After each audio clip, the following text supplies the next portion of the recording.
Now, Podcast and Chill is in trouble again. Allegedly, Umini, who is a well-known media personality, has taken the show to court and she is asking for 1 million rands for the nasty and hateful comments. And the shocker is that the co-host who used to be tight are now finding themselves on opposite sides of the courtroom. Now, the show made headlines again because of the host, allegedly Umekji, who speaks freely but sometimes too freely, recently said comments on the show that crossed the line. Naomi has filed legal papers asking for 1 million for damage to her dignity and more for a women's group. And this isn't the first time the podcast has had legal trouble. Now, on air, Umekji made crude remarks about Minnie's personal life and even joked about her hygiene. Now, people called sexist and mean, definitely not banter.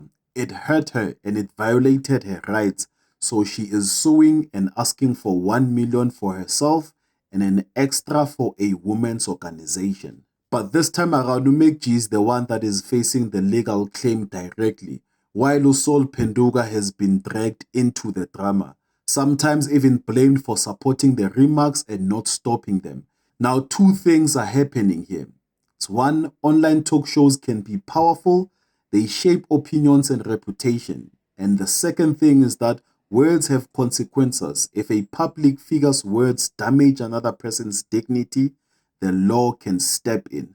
Now, this case could set a big example for how far banter can go before it becomes harassment.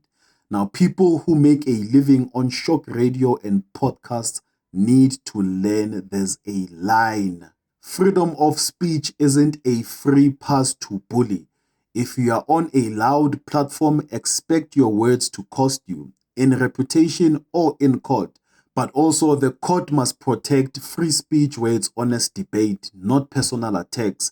And I want courts to be firm, punish harassment, but don't kill real debate.